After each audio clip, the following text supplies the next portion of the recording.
어떤 사람과는 5분만 대화를 해도 마음이 한결 고요해집니다. 그런데 어떤 사람은 단지 문자 한 줄만 봐도 가슴이 답답해지고 숨이 막히는 기분이 듭니다. 저는 30년 넘게 노인 건강과 상담을 해온 의사입니다. 그 오랜 시간 동안 수많은 어르신들을 만나며 하나의 진실을 배웠습니다. 건강은 약이나 운동보다 곁에 있는 사람이 만든다는 사실입니다.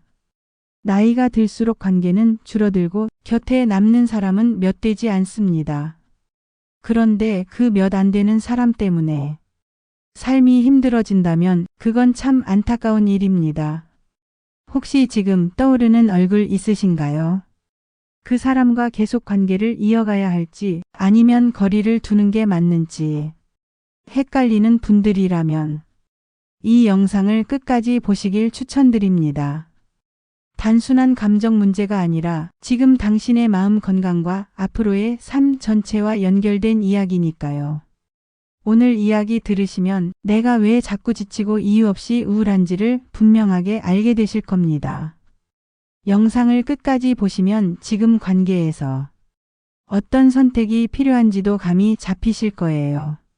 하버드 의대에서 85년간 진행한 연구에서도 나쁜 인간관계는 흡연보다 건강에 더 해롭다고 밝혔습니다. 이건 단지 기분의 문제가 아닙니다. 몸을 망치고 마음을 병들게 하는 스트레스입니다.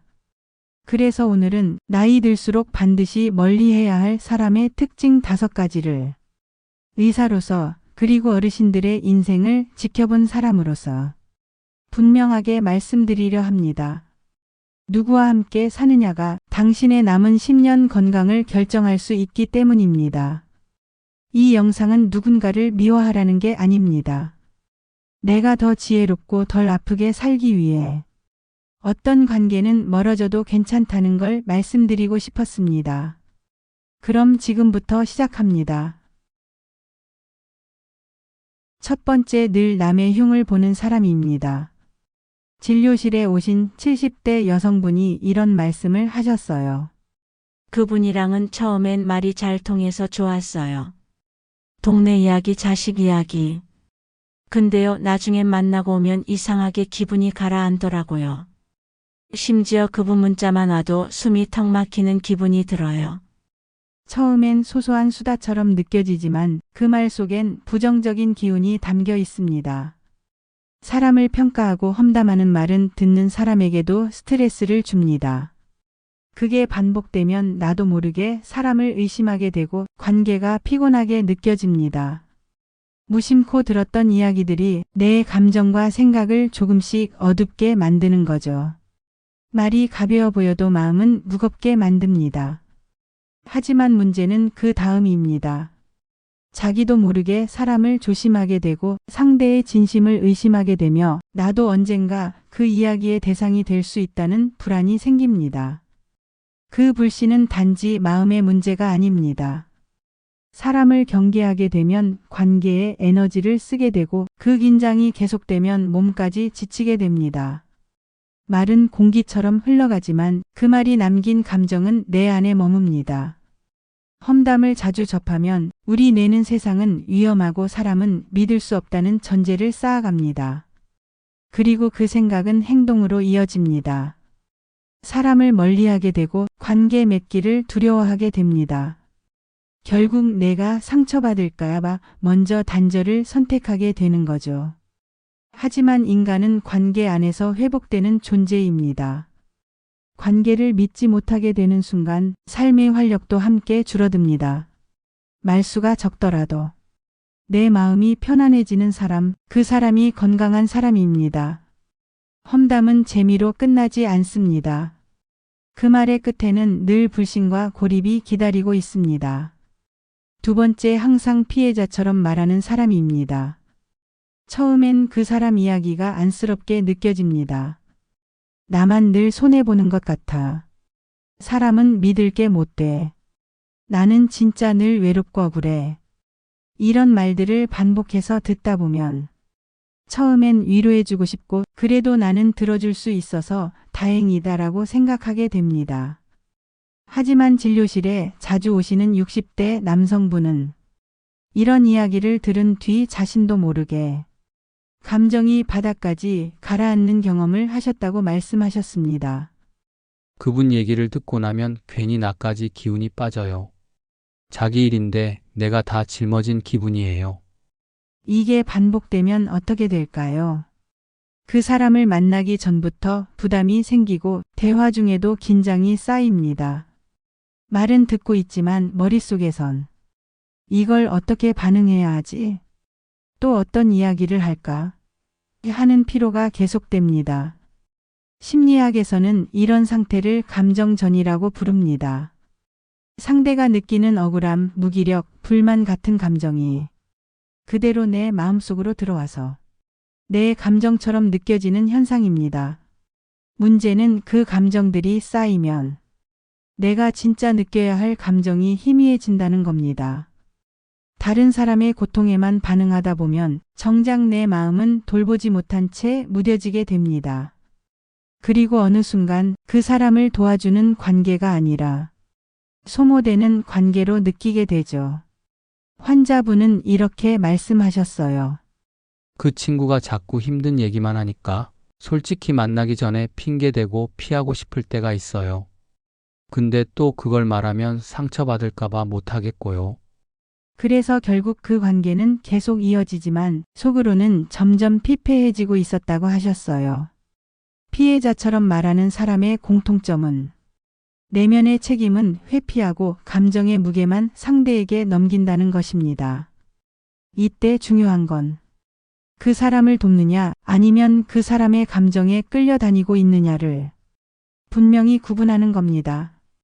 만약 매번 대화 뒤에 기운이 빠지고 나조차 우울해지고 있다면 그건 단순한 공감이 아니라 심리적 침수 상태일 수 있습니다. 상대의 감정을 떠안는 대신 이렇게 말해보세요. 그런 일이 있었구나.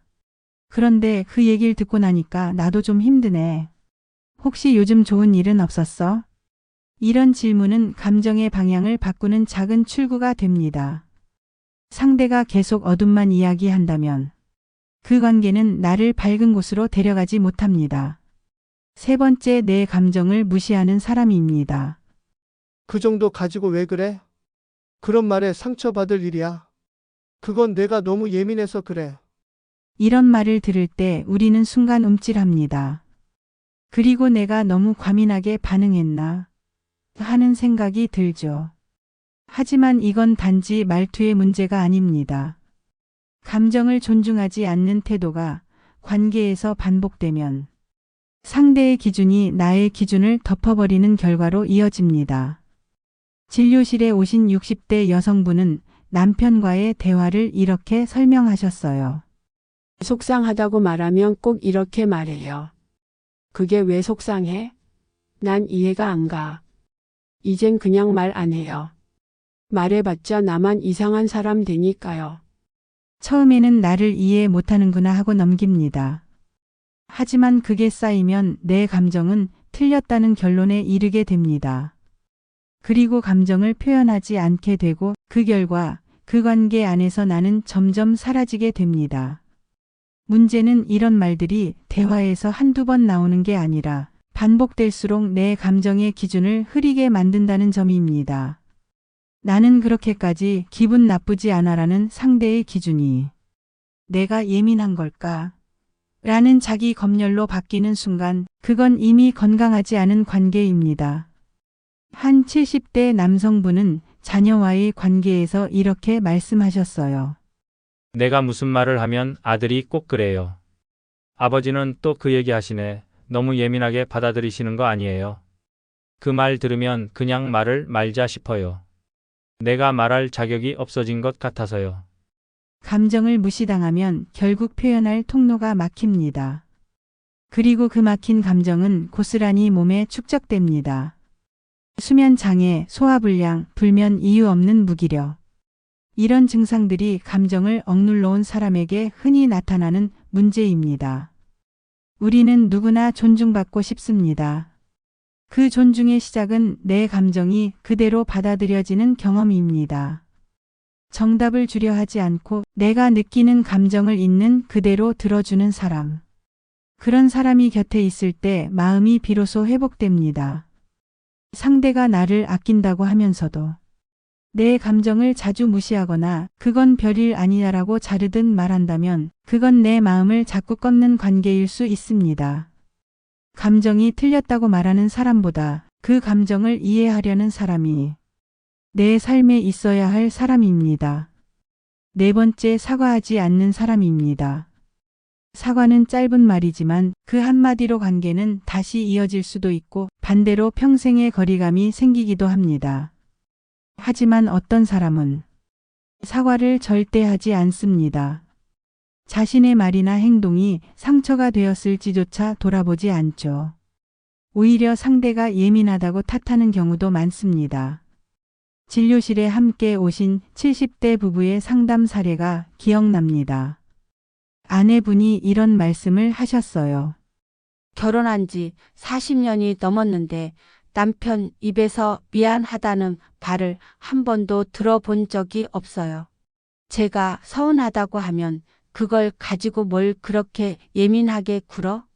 이렇게 말해요. 이런 관계의 문제는 시간이 지날수록 한 사람이 모든 감정을 삼키게 된다는 것입니다. 처음엔 이 사람은 원래 이런 사람이니까 하고 넘기지만 그게 반복되면 상처는 쌓이고 결국 감정이 굳어져 버립니다. 사소한 다툼은 누구나 겪습니다. 중요한 건 그 다음입니다.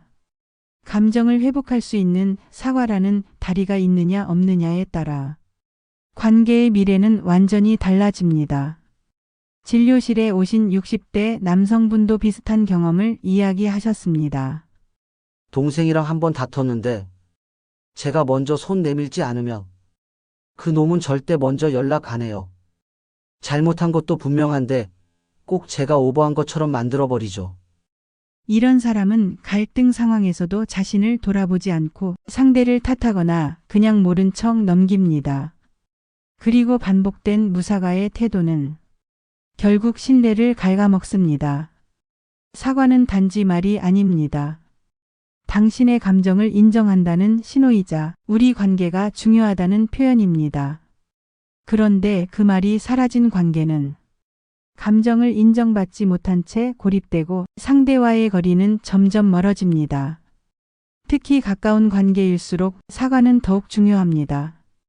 왜냐하면 가까울수록 서운함이 더 쉽게 생기고 그 서운함이 쌓이면 관계는 더 쉽게 무너질 수 있기 때문입니다. 만약 누군가가 당신의 상처에 그건 별일 아니야 라고 말하고 자신은 아무 책임이 없다는 듯 행동한다면 그 관계는 지금 한쪽만 계속 져주고 있는 것일 수 있습니다. 이제는 스스로에게 물어보셔야 합니다. 나는 이 관계 안에서 내 감정을 표현할 수 있는가? 사과 없이 내가 늘 감당하는 구조가 반복되고 있는가? 그렇다면 이제는 당신도 더 이상 참지 않아도 됩니다. 관계에서 상처가 반복되는데도 위로받지 못하면 내 감정만 아프고 상하게 됩니다. 그게 쌓이면 몸보다 마음이 먼저 지치게 돼요. 5번째, 항상 비교하고 경쟁하는 사람입니다.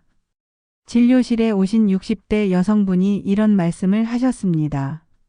그 친구는 만날 때마다 꼭 비교를 해요.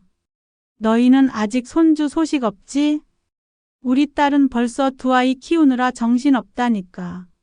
어느 집은 아직도 부부가 해외여행 다닌대 자식들도 잘 나가고 말이야. 처음엔 그냥 듣고 말았는데 어느 순간부터 나도 모르게 위축되더라고요. 괜히 내가 못난 사람 같고 인생을 헛살았나 싶고요. 비교는 때론 칭찬처럼 포장돼 들어옵니다. 너도 좀 더 활발하게 지내면 좋을 텐데. 내 또래 중엔 누가 벌써 뭐 했더라. 이런 말들이 겉으론 걱정처럼 들릴 수 있지만 그 안에는 은근한 우월감과 경쟁의식이 숨어 있습니다. 그리고 그 말들을 자주 듣다 보면 상대가 없는 자리에서도 내가 나를 비교하는 습관이 생깁니다. 나는 왜 저 사람처럼 못 살았을까? 나는 왜 항상 부족한 걸까? 이런 생각은 삶의 만족감을 점점 갉아먹습니다. 한 70대 여성분은 자주 만나는 지인의 말 때문에 갑자기 운동도 동호회 활동도 접게 되셨다고 합니다. 같이 있는 게 너무 피곤해요. 계속 뭔가 해야 한다는 느낌을 줘요. 쉬고 싶어서 나온 자리가 오히려 스트레스가 되니까 그냥 안 나가게 되더라고요. 이런 비교의 말은 듣는 사람에게 지금의 너는 충분하지 않다는 신호로 작용합니다.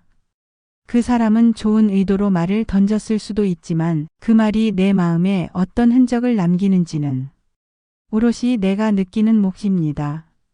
특히 나이가 들수록 삶의 속도는 모두 달라집니다.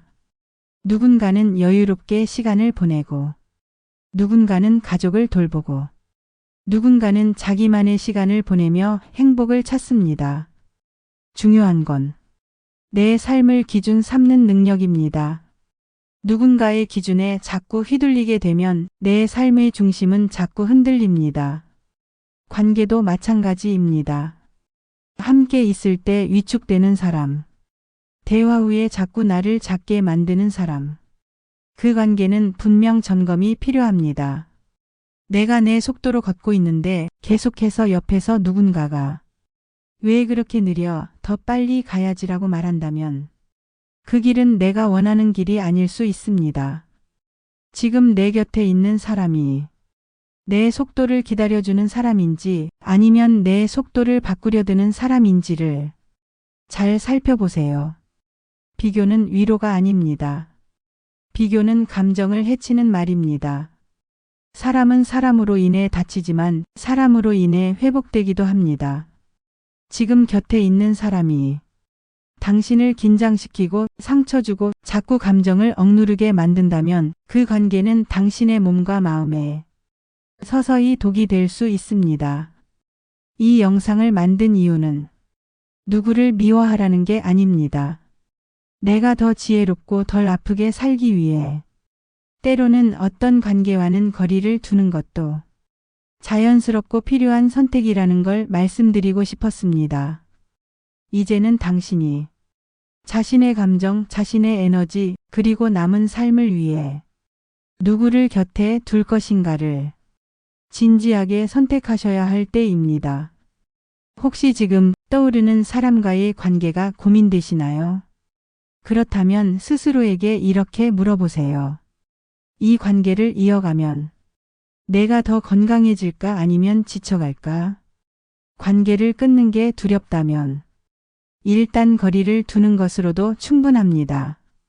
거리는 감정을 정리할 여유를 주고 그 여유는 당신을 회복시켜 줍니다. 끝까지 끌고 가는 관계보다 잠시 멈추고 돌아보는 관계가 오히려 더 건강할 수 있습니다. 이제부터는 누구를 잃는지가 아니라 누구를 남길 것인가를 고민하셔야 합니다.